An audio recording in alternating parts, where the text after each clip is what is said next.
Sa episode na ito ng Creepy Pinoy Stories, samahan niyo akong tuklasin ang kwento ng isang cryptozoologist na nagpunta sa Pilipinas para hanapin ang kapre. Sa kanyang paglalakbay, makikilala niya si Berto, isang misteryosong lalaki na tila may lihim na balak. Habang sinisiyasat ang gubat, isang nakakatakot na engkwentro ang magaganap na maglalagay sa kanya sa panganib.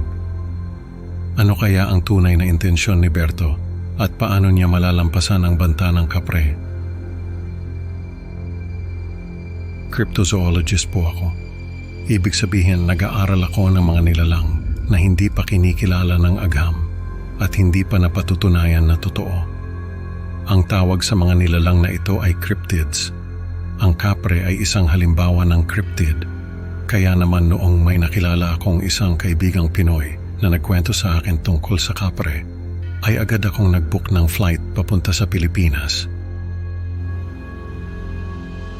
Sabi ng kaibigan ko ay may kakilala siyang naninirahan sa isang liblib na baryo na may malalim na kaalaman sa kapre. Nagpunta ako sa baryo na iyon para sa isang panayam na pwedeng makapagbigay sa akin ng breakthrough sa career ko. Nakilala ko yung kakilala ng kaibigan ko. Tawagin na lang natin siyang Berto. Sabi ni Berto ay may alam siyang kapre na naninirahan sa isang gubat na malapit sa baryo nila. Kung gusto ko raw ay pwede niyang ituro sa akin yung lugar kung saan naninirahan yung kapre. Nagduda ako sa sinabi ni Berto. Sa pagkakaalam ko kasi ay hindi basta-basta nagpapakita ang mga kapre. Pero dahil sa curiosity ko ay pumayag ako sa alok ni Berto.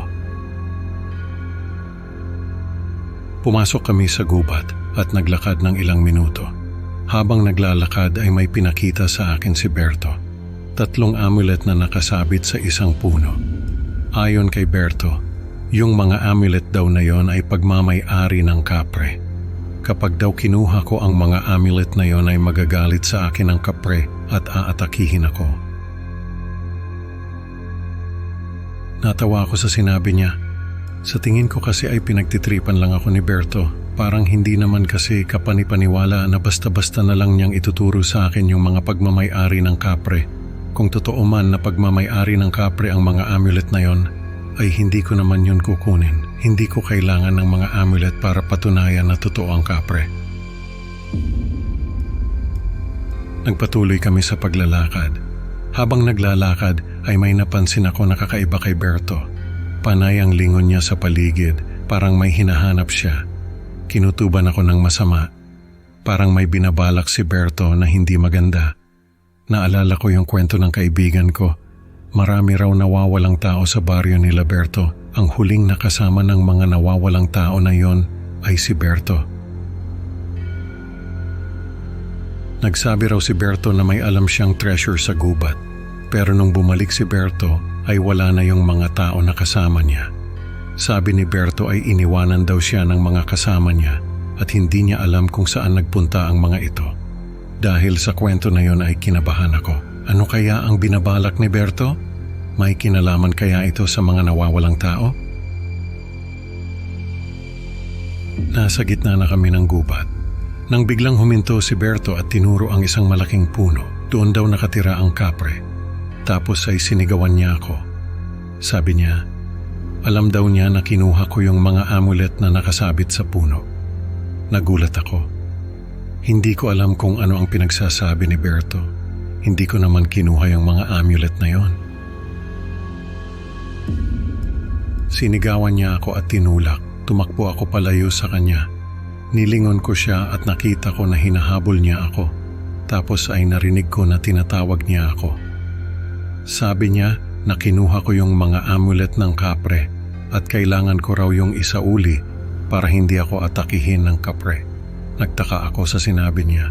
Bakit niya ako inaakusahan na kinuha ko yung mga amulet? Samantalang magkasama kami, imposibleng hindi niya makita kung kinuha ko man yung mga amulet. Doon ko naisip na baka may masamang binabalak si Berto. Baka gusto niyang gawing alibi yung mga amulet para kapag nawala ako ay may dahilan siya. Habang tumatakbo ay naamoy ko yung amoy ng nasusunog na goma. Tapos ay may narinig akong kaluskos. Nilingon ko yung pinanggagalingan ng kaluskos at nakita ko yung kapre. Malaki ito, kulay itim ang balat, nakakatakot ang itsura. Sa sobrang takot ko ay mas binilisan ko pa yung pagtakbo. Pero kahit anong bilis ng takbo ko ay ramdam ko na papalapit sa akin yung kapre. Naririnig ko yung kaluskos ng mga paa niya at naamoy ko yung amoy ng nasusunog na goma. Naisip ko na hindi ko matatakasan yung kapre. Kaya ang ginawa ko ay tumigil ako sa pagtakbo at hinarap siya. Naisip ko na kailangan kong gamitin yung talino ko para matalo yung kapre. Pumili ako ng 3 puno na malapit sa isa't isa. Tumakbo ako papunta sa unang puno at nagtago. Naramdaman ko na papalapit na yung kapre. Kaya tumakbo ako papunta sa pangalawang puno. Ganun ulit, naramdaman ko na papalapit ulit yung kapre, kaya tumakbo ako papunta sa pangatlong puno. Paulit-ulit kong ginawa yon, hanggang sa napansin ko na hindi napapalapit yung kapre. Nagtaka ako pero hindi ko na lang pinansin. Nagtago ako sa isa sa mga puno at sinilip yung kapre. Nakita ko na paikot-ikot lang ito at hindi niya alam kung saan niya ako hahanapin. Doon ko na-realize na hindi pala ako kayang mahanap ng kapre. Kaya pala, paikot-ikot lang ito. Naisip ko na baka yung mga amulet na nakasabit sa puno ang dahilan kung bakit hindi ako kayang mahanap ng kapre. Dahil doon ay nagkaroon ako ng lakas ng loob na tumakbo palabas ng gubat. Habang tumatakbo ako ay nagdarasal ako. Paulit-ulit ko lang ginagawa yung ginawa ko kanina. Kapag nararamdaman ko na papalapit yung kapre, ay tumatakbo ako papunta sa mga puno na malapit sa akin hanggang sa nakalabas ako ng gubat. Pagdating ko sa baryo ay nagkwento ako sa mga tao tungkol sa nangyari, pero hindi nila ako pinaniwalaan. Sabi nila ay baliw daw ako. Dahil hindi naman daw nagpapakita ang kapre sa mga tao, natawa na lang ako. Kung alam lang nila ang nangyari sa akin. Hanggang ngayon ay hindi ko pa rin makalimutan yung nangyari sa akin. Paano kaya kung hindi ako nagkaroon ng ideya na magtago sa mga puno? Baka hanggang ngayon ay nawawala pa rin ako at hindi na nakita. Ano kaya ang dahilan kung bakit nagawa akong pagtaksilan ni Berto? Ano kaya ang makukuha niya sa akin? Marami akong tanong na hanggang ngayon ay hindi ko pa rin alam ang sagot.